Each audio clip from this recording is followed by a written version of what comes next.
Let's just start with the rationale for reducing the incidence of DVT. Pulmonary emboli result in about 150,000 to 200,000 deaths per year, and it's the most common cause of in-hospital preventable deaths. So the reason for reducing the incidence of DVT is primarily to reduce the incidence of pulmonary emboli. We know based on extremely good evidence that low doses of unfractionated heparin and low molecular weight heparin will reduce the risk of DVT by approximately 50%. We can't take away the risk altogether, but we can substantially reduce it.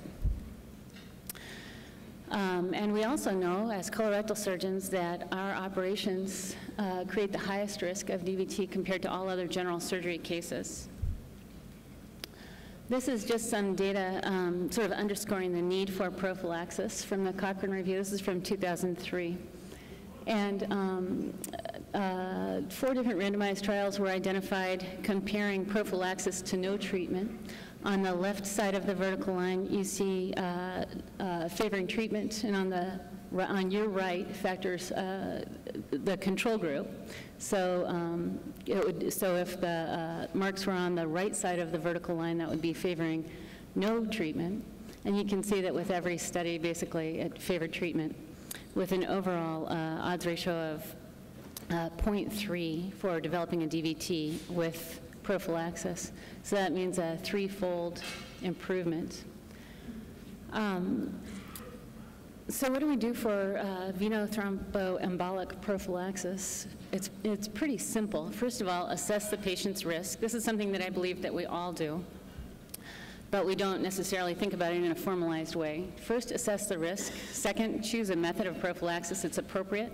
And then thirdly, determine the appropriate dose and duration of prophylaxis. In order to assess the risk, there are several different methods. I think that probably many providers simply eyeball the patient, think about the operation, and shoot from the hip. But at Michigan, we use a Caprini thrombosis risk factor assessment tool. And it looks at the patient's underlying diagnoses, assigning points from 1 to 5, and then delivering a summative score that directs the level of therapeutic intervention.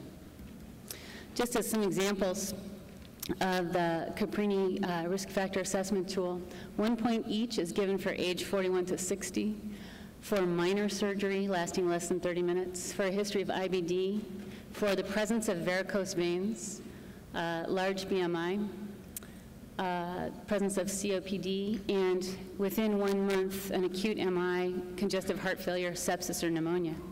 2 points are given to older patients for an operation lasting for a little bit longer, presence of malignancy, laparoscopic operation, presence of central venous access, or for patient immobilization. And then we get into the higher point margins with older age, major operation lasting more than 2 hours, a very high BMI, which unfortunately we seem to be seeing in Michigan more and more, a family history of DVT, which may indicate that there is a genetic abnormality in the coagulation cascade, use of chemotherapy indicating an advanced malignancy, and presence of known coagulopathy, for example, factor V Leiden. And then 5 points more for the orthopedic and spine procedures, more than for the colorectal procedures, and also in the presence of multiple trauma. So how do we use this? We sum up the points.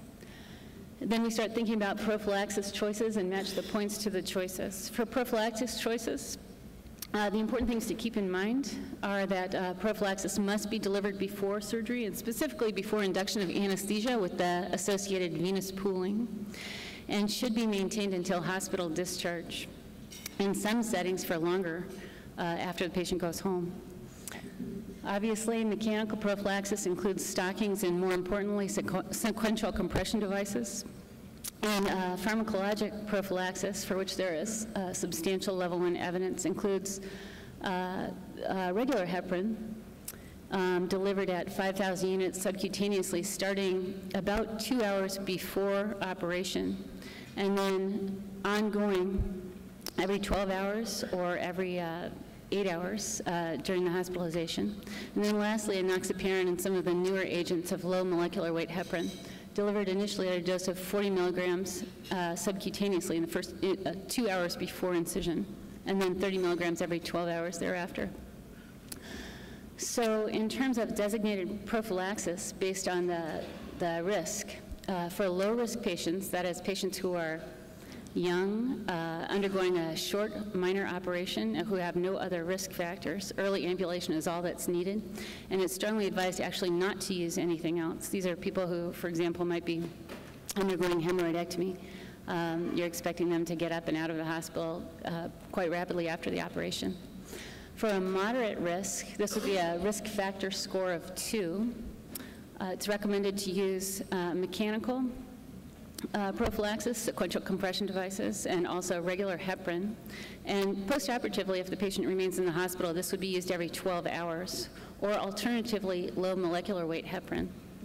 Randomized controlled trials showed there's no significant advantage to unfractionated heparin versus low molecular weight heparin for moderate risk patients.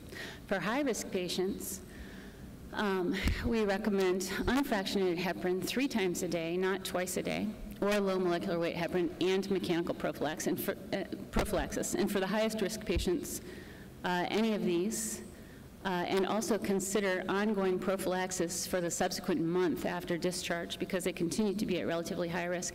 I want to just say a word about the contraindications and consequences. I think that we've all probably had some experience with this. Use of low molecular weight heparin is contraindicated in the presence of renal failure because of excretion reasons. And a previous adverse reaction, of course, is a contraindication. Unintended consequences, we're all aware of bleeding and also heparin-induced thrombocytopenia, which typically will show up after the first dose in the first event. So in summary, all colorectal surgery patients are at high risk. This is the highest risk among all general surgery operations. It's very important to use pharmacologic intervention until it's contraindicated or until the time of discharge, and I would really emphasize that, until the time of discharge. And then while the patient remains bed-bound after an operation until they're really ambulatory, mechanical intervention is also warranted.